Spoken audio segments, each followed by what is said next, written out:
Good morning, good morning, good morning. Good to have a 4th of July,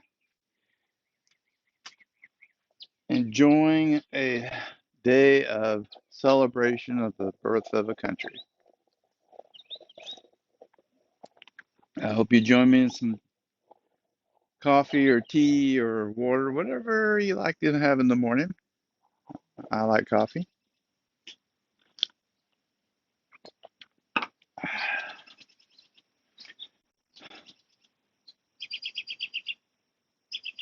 4th of July is a day to celebrate when the United States declared its independence. I'd like to talk a little bit about what I like about the United States.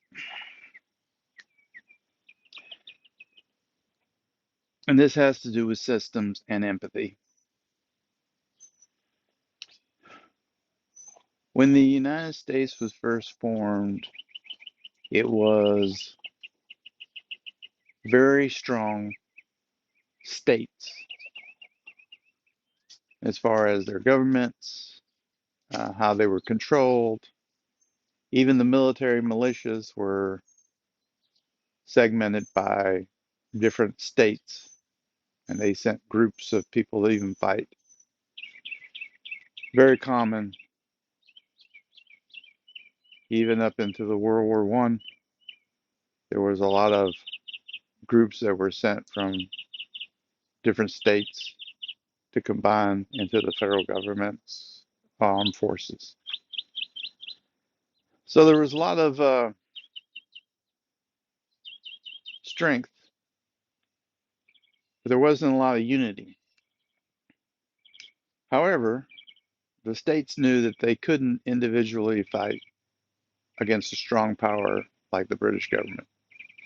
So they had to form a union. A treaty was signed, and from that treaty, we formed a government, a federal government.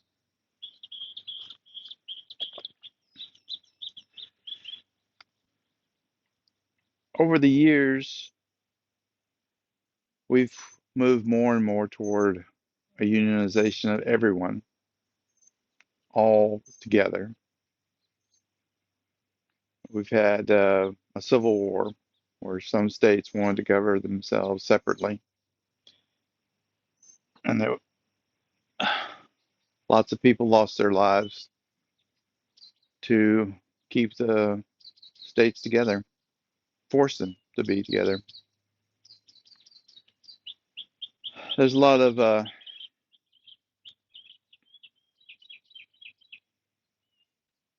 growth now in more of a federal strength, federal government.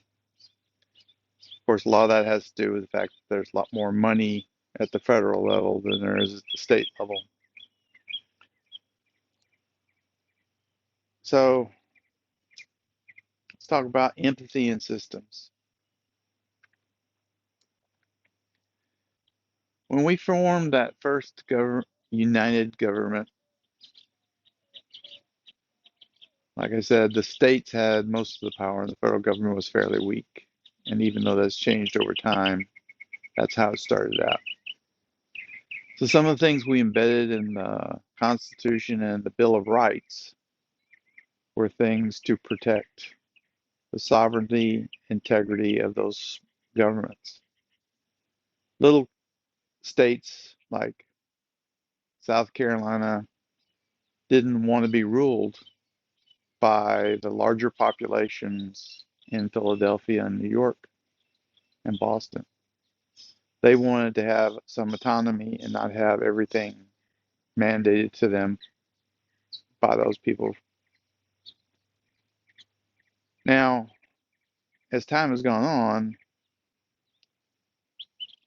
it is a common thing to hear people say, well, it's not fair that one state has these liberties and another state does not have these liberties. So often they will say that it's best that the federal government mandate certain things. I'm not one of those people in that camp. I don't agree with that. I understand it though, because it's the empathy. If it's the best thing for people, why not force everybody to do it? Why allow some people to choose something that's incorrect, inappropriate for them? We went through, and we're still going through a lot of discussion about this. We've had presidents elected who did not get the majority of the population of the United States. They, however, did get the majority of the states and enough electoral votes in order to win the election. And it goes back to colonial times. So some people are like, well, let's abolish the uh, electoral college. Let's just go to popular vote.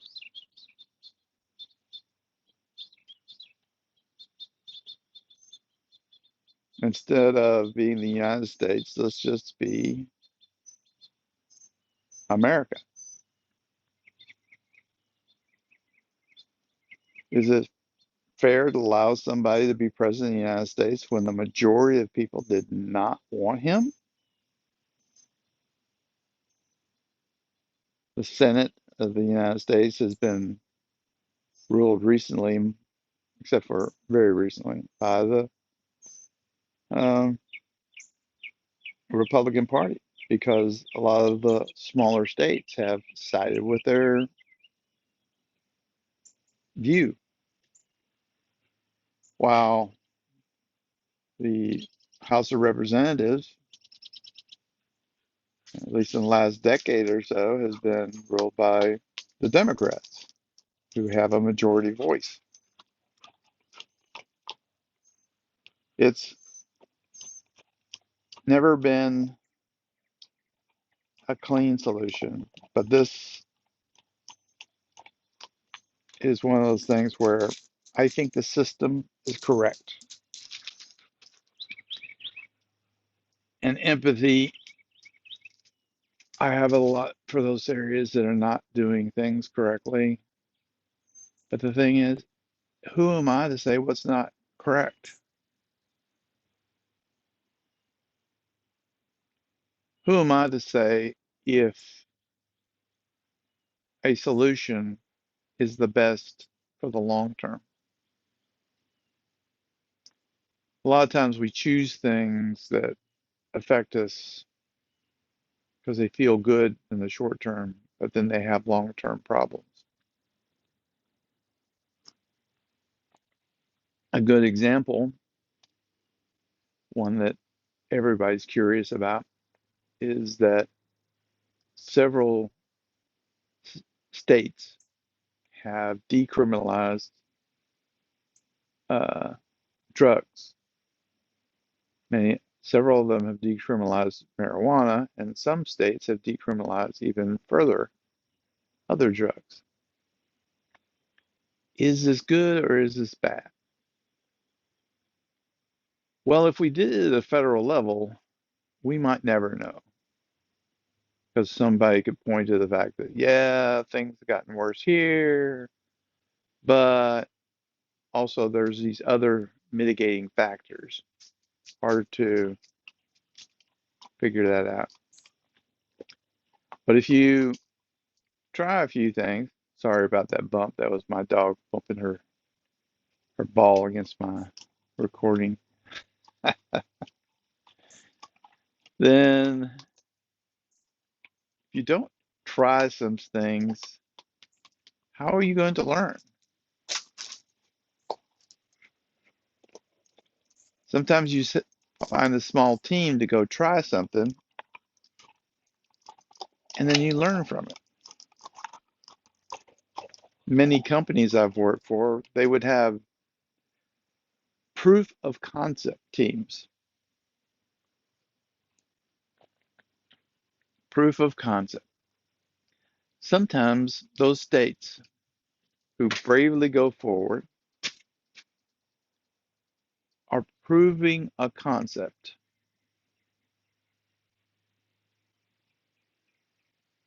Now, what if it fails? That state will take that burden and adjust to it, or it will revert it. It'll be up to them. And we'll look at it and we'll learn from it. Our mayor here uh, in Austin talked about how he went out to different cities to learn how they were dealing with homeless populations. Because we're seeing an increase. When he did that, he went to these cities and their rules and their guidance was different than what we're currently doing. He took that and he could look at the different cities and how effective they were, and they could then select what might be a good thing for us to do.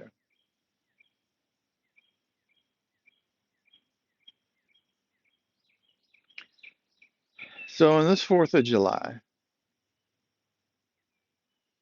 I look at it as a nation that had a very unique problem. They had basically states that were almost countries in and of themselves, but they could not withstand the power of the British government. They were forced to combine and unify and do so by giving them much power over how they could live their lives. But in order to do that, they required enough control so that they felt like they could still have a sense of individuality in their states and in their selections.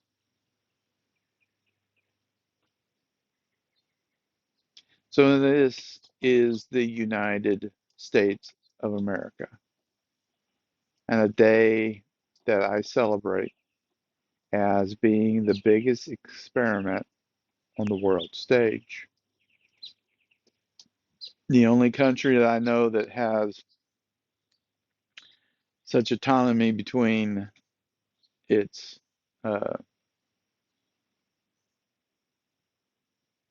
states is maybe Switzerland. Can't think of many others. Everybody else has a very strong federal government, and provinces and localities don't have nearly the sway that the United States do. So, to the U.S. and the great experiment that is still pretty new, 1776 is really not that long ago.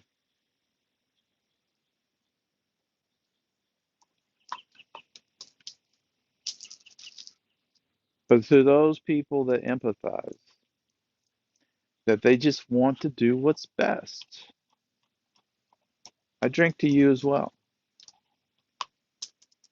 I hope in some ways it's easier for you to get a state to change things than it is to get the federal government to change things.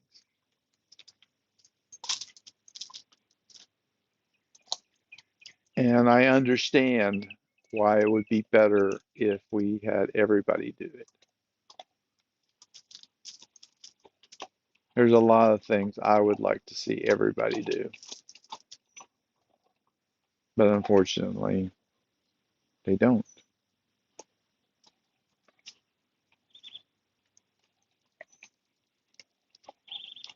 But we learn, we watch, we observe, and over time we get better.